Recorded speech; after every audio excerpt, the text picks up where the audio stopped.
Welcome to the Joy Lab podcast, where we help you uncover and foster your most joyful self. Your hosts, Dr. Henry Emmons and Dr. Amy Prasek, bring you the ideal mix of soulful and scientifically sound tools to spark your joy, even when it feels dark. When you're ready to experiment with more joy, combine this podcast with the full Joy Lab program over at joylab.coach. Hello, I'm Henry Emmons, and welcome to Joy Lab. And I'm Amy Prasek. Here at Joy Lab, we infuse science with soul to help you uncover joy. We do that by building the elements of joy. Those are the positive emotions and inner states that become the building blocks for a joyful life. The element for this episode is equanimity. We've got a series going on here, so if you haven't heard episodes 48 through 51, I'd suggest heading back to those before this one. We're working through this process of an emotional storm and how we can get through it with a little bit less suffering, or a lot less suffering, with the help of equanimity.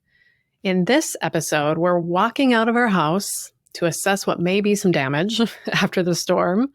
And we also want to circle back to this practice of building that equanimity baseline to make a future storm less difficult. Right. So we've been working with the anatomy of an emotional storm, and we have kind of dissected it into a few key parts. It starts with a surge of emotion when we get triggered by something. Not a big deal yet, but it is the seed that will become a storm if we allow it to. Right on the heels of that, we start thinking. This is automatic.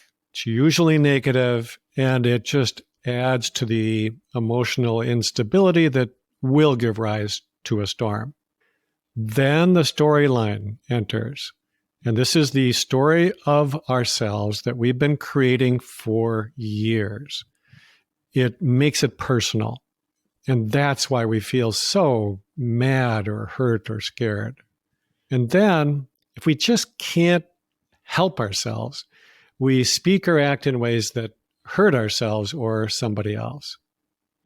So in each of these stages, there are opportunities to be more aware, to respond more wisely.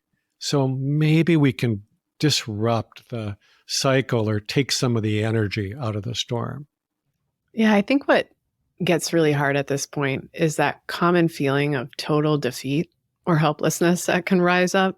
We may have missed all the signs and opportunities to buffer some of the storm, made the suffering even worse with our stories. And it just feels like there's nothing to do at this point. The damage is too much, or it's over, so we ignore it, or even end relationships because trying to mend it seems pretty hard.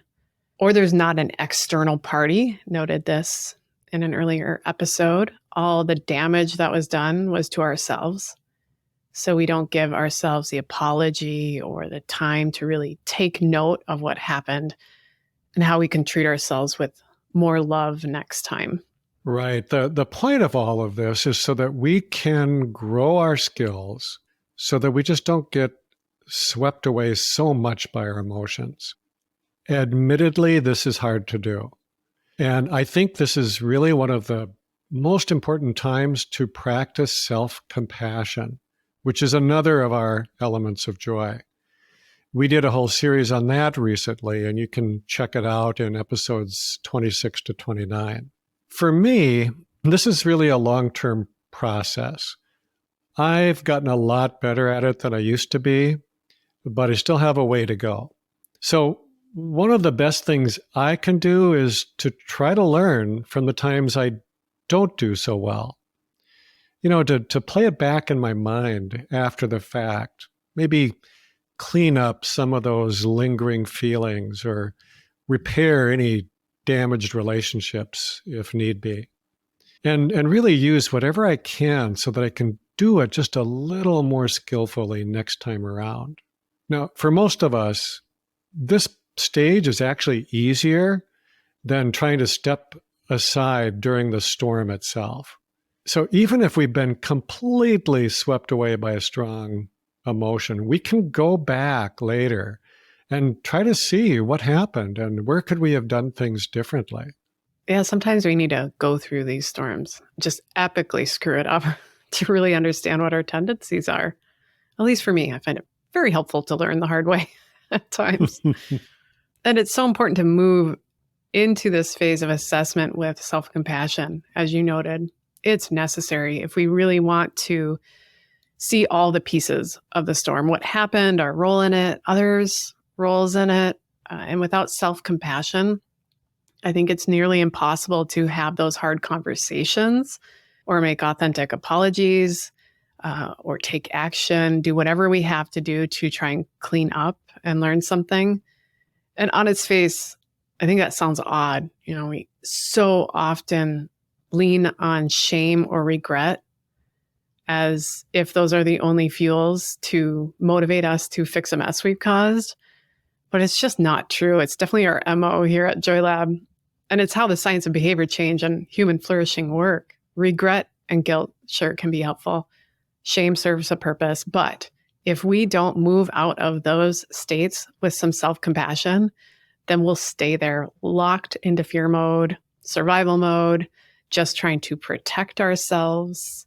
And I think also coming back to that idea that we often start our work after the storm, we can get a really good bird's eye view. It's like where we can send up a drone and assess everything with a bit more objectivity. Yeah, I like that image. And I agree. It's just so important to get that distance, that objectivity. I think the reason that we get swept away at all by these storms is because we're not aware of what's happening inside of ourselves. And then, we make it personal. We make it about us. If we're too close to it, we just can't see those things. And when we get a bird's eye view, we can really see things differently. Yeah. So I'll share with you when I think I really learned to do this. It might not be the best example because this, for me, happened over a period of several years. So it was really more like a long stretch of bad weather than a quick evolving storm. But anyway, I was in my early 40s and my father died very suddenly. I had never lost anyone close to me up until then, and it just really shook me. And then over the next 3 years, before I could recover from any of these losses, there were 3 other additional people also important to me who died. And some of those relationships were more complicated than others, as happens.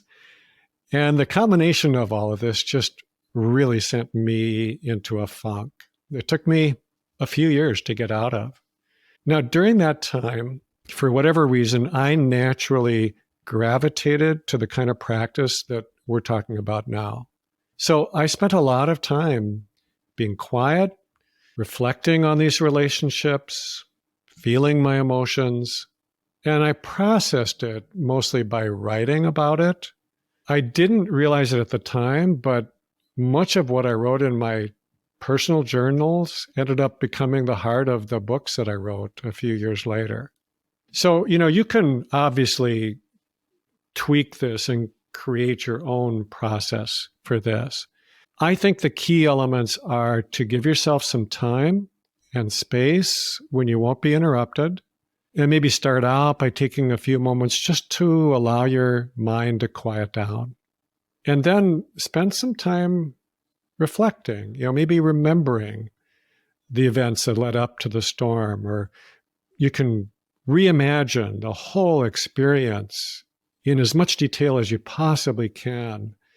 And then you could even tease it apart into the separate pieces that we've been talking about in this series. Now, I think it's really good to use your imagination for this, maybe even turn it into a kind of guided imagery if you want. You could even see yourself, imagine yourself going through this more skillfully than you actually did when it happened. I think you might create a better actual future for yourself by first creating a better picture of it in your mind. I love that guided imagery option. You're channeling our practices from savoring, Henry, right? You could remix this, our savoring the future practice that we talked about in episode 46. You could envision yourself moving through, not just in a skillful way, but like actually savoring the experience, even amidst a hailstorm. And I think this can also be helpful to do with others, like a trusted, loving friend or mental health practitioner, or in group therapy or a support group, just someone or a group of folks who you trust to help you assess, who can help you see something that you might be missing maybe, and who can offer you some support, because some uncomfortable feelings might come up, some tough realizations. I think it can also be really helpful to join up with a larger group who might be trying to do something similar, or at least are participating in something that builds up your equanimity baseline, like being with us here weekly at the podcast or joining the Joy Lab program. But it doesn't have to be something so obviously, mental health focused either. Maybe it's a pickleball league or a writing group, a parenting club, really anything that can support you in any of these phases of equanimity and riding through a storm. I think the magic of this is that you don't have to wait until you can calm your mind really easily or you become an expert meditator. When you simply learn to see more clearly what is true for you, not the story you've made up about yourself, but a truer, more balanced view of yourself.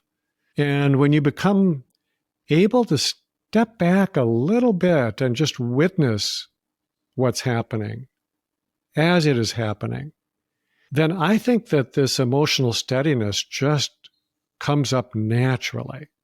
If you remove the obstacles to equanimity, like your unconscious thoughts or personal storyline, your baseline of everyday equanimity just rises up on its own. I like that. Everyday equanimity. It reminds me that there are a million opportunities to practice this and build myself up. We talked about this in episode 48. Again, building our baseline up. I think it can also be helpful to assess the little everyday windstorms where your mood or energy gets drained and you feel like you could apply some equanimity pretty easily. I'll give two quick examples that I worked on. One was road rage. And two is social gatherings where I would feel anxious or insecure and then turn up my extroversion in a way that just completely drained me after.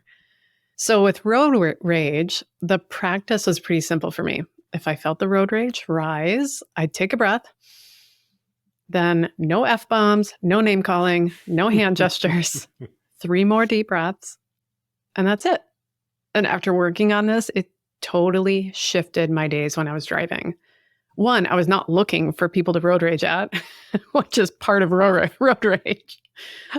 And two, there's some great research on this, on how road rage lingers with us and makes us more irritable for many hours after the experience. It's not just like this moment in time, it extends out.